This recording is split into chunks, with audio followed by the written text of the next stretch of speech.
أعوذ بالله من الشيطان الرجيم بسم الله الرحمن الرحيم الحمد لله وسلام على عباده الذين اصطفى. Les amis, assalamu alaikum. Nous allons aborder le sujet qui concerne le voyage nocturne. Nous avons vu dans les vidéos précédentes que c'est un sujet qui a son importance dans la communauté islamique. C'est un sujet qui a son importance parmi les récits islamiques. Je crois que c'est parmi les récits les plus populaires. Et tous ces récits sont tirés dans les hadiths, dans les sirah, ce qu'on appelle la vie prophétique. Et nous avons démontré chez Bukhari, le livre d'après les sunnites le plus authentique après Al-Qur'an, que les versions qu'ils nous ont proposées dans ces livres ne tiennent pas debout.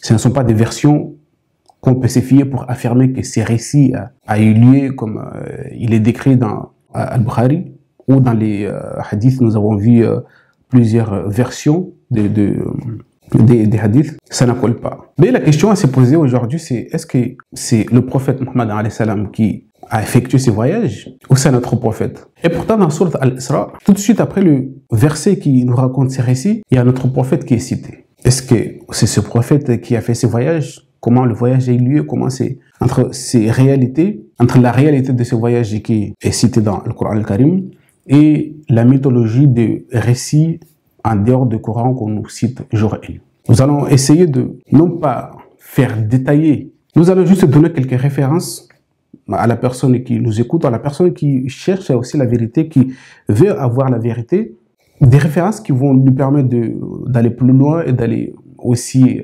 enfouiner plus loin que cela.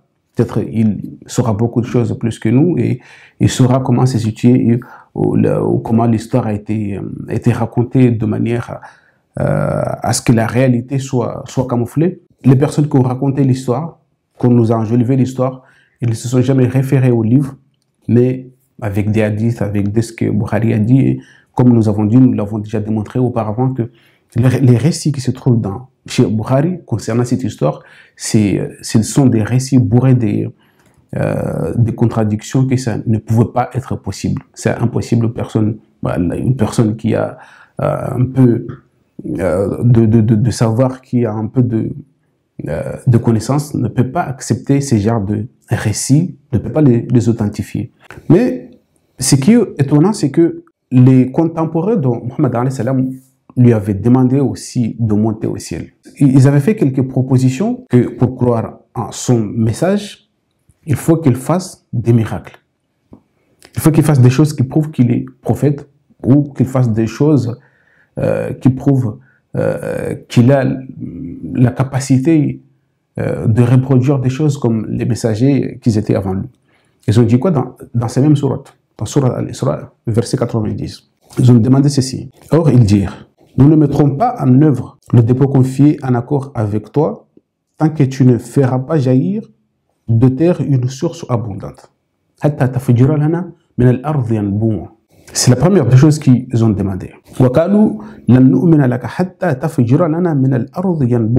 Nous n'allons pas porter la foi en toi, en ce à quoi tu nous appelles, jusqu'à ce que tu nous montres de toute façon, ils demandent des miracles, des signes, des preuves matérielles.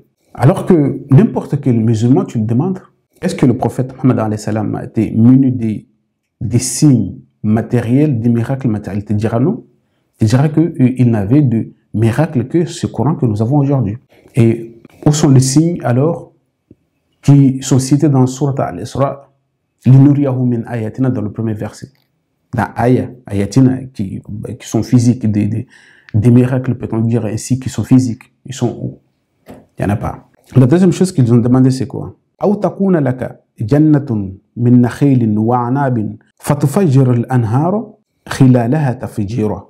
que tu ne posséderas pas un jardin de palmiers et de vignes au milieu desquels tu feras jaillir des cours d'eau abondantes. La deuxième chose qu'ils ont demandé, c'est qu'ils lui demandent un jardin. Là où il se trouve actuellement, il faut qu'il ait un jardin qui soit des palmiers, des vignes et des sources d'eau jaillissent de tout le côté, pour qu'il mette foi encore en œuvre le dépôt confié, pour qu'il croie à son message. Autant que tu ne feras pas tomber sur nous le ciel par fragments, comme tu l'as prétendu. Comme tu l'as prétendu, ils font référence à un verset qui est dans Surat As-Saba, je crois verset 9, qui est dans Surat As-Saba, Surat 34, verset 9. « Ok, tu n'amèneras pas Allah et les anges, c'est la quatrième chose qu'ils ont demandé. Ils ont demandé que le ciel soit tombé sur eux, ou soit le prophète amène Allah et les anges en face d'eux. La cinquième chose qu'ils ont demandé, c'est quoi? Ou que tu possèdes un appartement avec des ornements, avec de tout les décorations possibles, avec des ornements qui montrent que tu es un roi, que tu es quelqu'un d'important, ou que tu montes au ciel. Ou que tu montes au ciel. Mais nous n'allons pas porter encore la fois l'idée que tu montes au ciel sans que tu nous rapportes, sans que tu nous ramènes des livres qu'on puisse lire, des livres matériels. Les demandes, c'est la dernière chose qu'il demande. Et qu'est-ce qui se passe après? C'est que ce n'est pas le prophète lui-même qui a répondu qu'il ne peut pas. Parce qu'il faut aussi remarquer quelque chose. À chaque fois, il demande « aou ». Il utilise le particule « aou ». Ou que tu n'as pas. Ça veut dire qu'une seule chose qu'il arrive à faire, ils allaient porter foi à son message. Il demande juste une seule chose parmi toutes ces choses qu'ils ont demandé. « Aou takuna laka, aou takuna laka, aou ta'atia aou ». Le terme « aou » qui est utilisé. Ce qui veut dire que s'il arrive à faire une seule chose de ces 6 ou 7 choses qu'ils ont demandé, ce qui veut dire que les autres sont possibles aussi. Tant qu'il est possible pour lui de monter au ciel, il est possible pour lui de ramener Allah et les anges devant. Tant qu'il est possible de faire jaillir tout de suite des eaux, des rivières et de paradis, ce qui veut dire qu'il est possible de monter au ciel. Ils demandent juste, ils ont sélectionné des choses auxquelles l'homme sera impossible de les accomplir. Et pour qu'ils soient accomplis, il faut qu'il y ait des miracles physiques. Et c'est ce qu'Allah subhanahu wa ta'ala a dit dans ces mêmes sourates que point de miracle physique, c'est fini. Parce que la génération précédente n'ont pas cru. Et la suite, vous le savez, parce que si les miracles physiques se trouvent à démontrer, alors que les tenants ne portent pas foi au message, qu'est-ce qui reste? C'est la destruction. Donc ils ont demandé au prophète de monter au ciel. Mais ils ne pouvaient pas porter foi au fait qu'il a monté au ciel jusqu'à ce qu'il leur ramène un livre physique qu'ils puissent le lire. Encore des preuves qu'ils demande au sujet de la montée au ciel. C'est Allah subhanahu wa ta'ala qui dit à son prophète de dire « Qul » dit « Subhana Rabbi, gloire à mon Seigneur. Hal kuntu illa bashara rasula » Est-ce que je ne suis d'autre qu'un messager de forme humaine? Hal kuntu illa bashara rasula. Est-ce que je ne suis qu'un tout simplement un homme qui a été envoyé devant vous? Qu'est-ce que ça signifie? Qu'un homme ne peut pas réaliser ce que vous voulez. Toutes les choses que vous avez énumérées, toutes les choses citées, un homme ne peut pas les réaliser. C'est fini. Il n'y en a pas.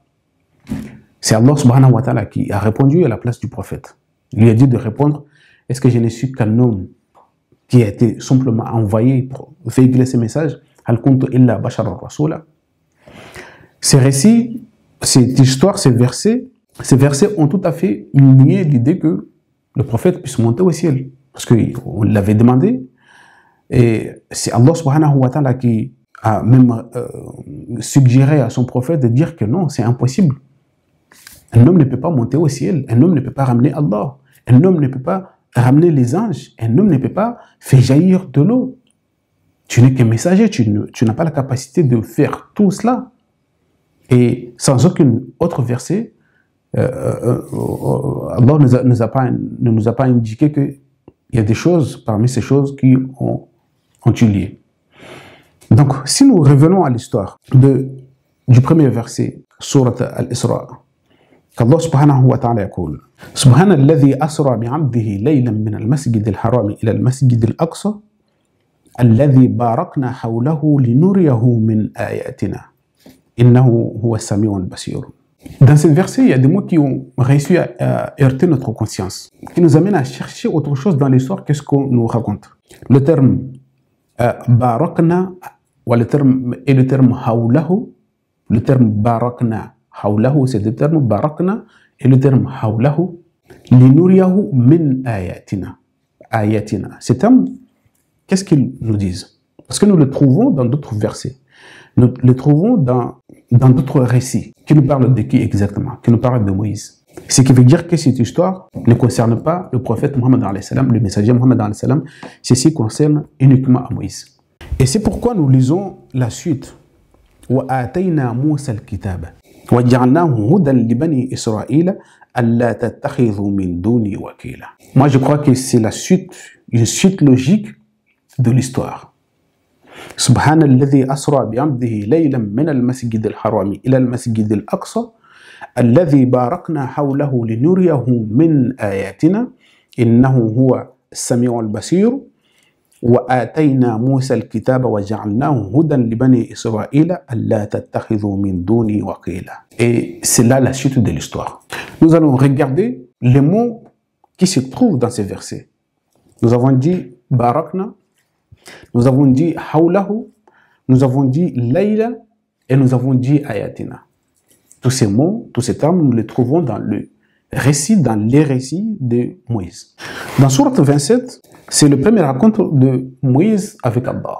Lorsque Moïse est parti de Madian avec sa famille, de nuit, encore une fois l'histoire s'est passée pendant la nuit, et qui se sont perdus. Et que Moïse de loin a vu un feu.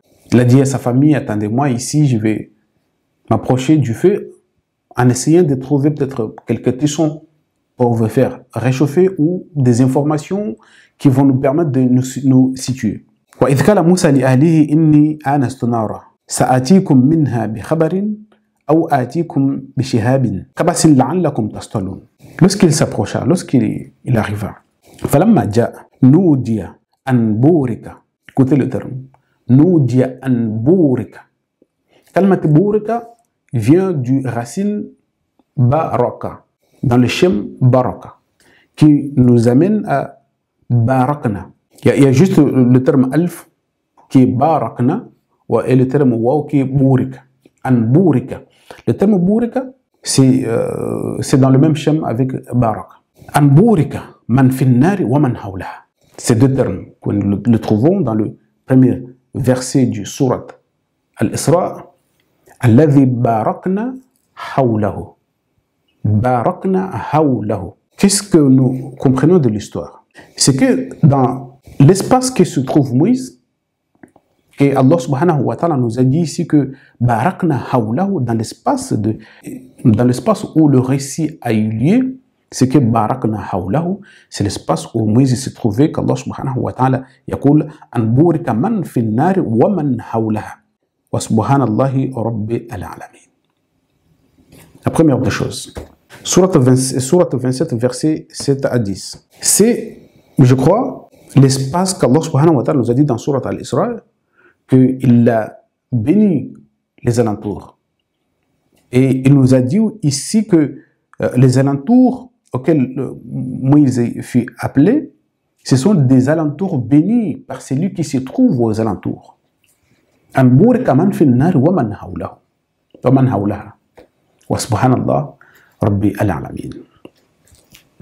Ça, ce sont les deux termes que nous trouvons. Le terme Rabbana subhanahu wa ta'ala yaqul linuriyahu min ayatina. C'est quoi min ayatina? Qui Allah subhanahu wa ta'ala lui a montré des signes physiques selon l'histoire. C'est Moïse. Lorsque Rabbana subhanahu wa ta'ala s'apprête à l'envoyer chez Pharaon, et c'est alors qu'il lui a demandé de jeter son bateau. Il a jeté son bateau par terre, il s'est mis à bouger. Moïse s'est tourné, il s'est mis à fuir.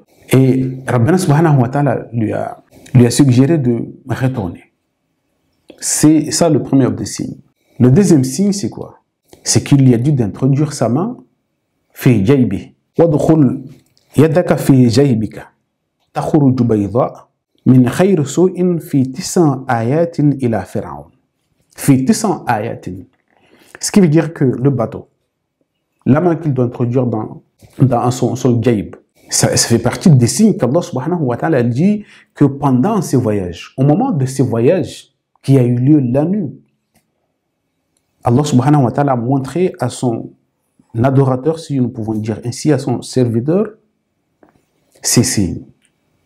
Et c'est dans le récit de Moïse que nous trouvons ces signes, que nous trouvons la collaboration avec cette histoire. Linuriyahu min ayatina, le premier ayah, c'est le bateau, et deuxième ayah, c'est la main qu'il doit introduire dans son jaib, dans son poche, dans l'ouverture de... Et Rabbana subhanahu wa ta'ala a dit dans d'autres versets, ayatan ukhra, et voici c'est notre signe. Donc, si nous lisons ainsi l'histoire, nous trouvons une suite logique qui se trouve dans Surat Al-Isra, qu'Allah subhanahu wa ta'ala a dit tout de suite que lorsqu'il a montré à son serviteur les signes, et par la suite il nous a dit wa atayna Musa al-kitaba wa ja'alnahu hudan li bani Israël. Wa atayna Musa al-kitaba. On va ici juste d'aborder cette dernière version. Wa atayna Musa al-kitaba. Il lui a donné le livre, le manuscrit, qui est Taurat. Sachez-le que c'est Moïse qui avait rendez-vous avec Allah et que ces rendez-vous a eu lieu pendant 40 minutes. Subhanalladhi asra bi'amdihi laylan. Toujours le terme layl qui nous indique ici, on le trouve partout dans l'histoire de Moïse. Laylan. Pour ça, nous allons trouver cette histoire dans Surat 7, Al-Araf, verset 142. Que c'est pendant ces nuits que Moïse avait rendez-vous avec Allah, et c'est ces mêmes nuits qu'Allah subhanahu wa ta'ala lui a donné le livre, pour aller le donner, pour aller l'exposer aux Banu Israël. Atayna Musa al-kitaba wa ja'alnahu hudan li Bani Israël. Et le patentin qui a été donné à Moïse, c'est au moment de ces rendez-vous, les 40 minutes passées avec son enseigneur dans la montagne. Donc, si nous remarquons bien ou si nous faisons le lien, cette histoire qui est aussi citée partout, je crois que c'est parmi les histoires qui ont été boostées de manière à aller dans le sens qu'on veut, tiré un peu par les cheveux, n'a jamais concerné le messager, le prophète, le noble prophète Mohammed alayhi salam. Cette histoire est directement liée à Moussa alayhi salam, comme le raconte dans son entièreté les versets, et comme nous constatons qu'il y a une logique, il y a une suite logique lorsqu'Allah subhanahu wa ta'ala yaqul wa atayna Musa al-kitaba wa ja'alnahu hudan li bani Israël, c'est parce que c'est Moussa qui avait le rendez-vous avec Allah, il s'est passé la nuit, aux alentours qu'il s'est trouvé, ils étaient des alentours bénis, barakna hawlahu an burika man finnar wa man hawlaha, et des signes physiques que Moïse a fait face, c'est ce que Allah subhanahu wa ta'ala nous a dit encore une fois, linuriyahu min ayatina. C'est ça que nous comprenons l'histoire, et c'est ça que nous comprenons selon la méditation de l'histoire que nous avons fait. Encore une fois, l'histoire qui est dans les récits des hadiths, dans les sirah, dans tout ce qui est mentionné par la tradition, c'est pas l'histoire qui corrobore avec cette histoire coranique. Cette histoire, je défie à n'importe qui d'essayer de le démontrer de façon logique ou de façon pédagogique ou de façon réelle que cette histoire a à voir avec l'histoire qui est citée dans le Coran. Non, ça n'a rien à voir. Parce que c'est certaines histoires parce que cette histoire est bourrée de contradictions chez Bukhari. Nous l'avons déjà démontré dans des vidéos. Nous les mettrons quelque part par là ou dans la description. De toute façon, ils sont faciles à trouver. Et vous allez voir que si vous faites le parallèle, vous allez peut-être aller aussi plus loin avec votre méditation. Peut-être il y a des choses encore que quelqu'un a suffisamment fait des recherches plus que ce que j'ai fait, mais nous savons qu'il y a des gens qui ont des informations poussées à propos des histoires, à propos des versets, mais ils en ont peur, je crois, de les divulguer parce que Il y a une conformité partout. Et au moment où tu vas raconter ton histoire, ils vont te dire que bon voilà, ils vont tomber de toutes parts, que c'est du mensonge, c'est n'importe quoi, parce que c'est déjà validé, l'histoire était déjà validée. Wassalamu alaikum wa rahmatullahi wa barakatuh.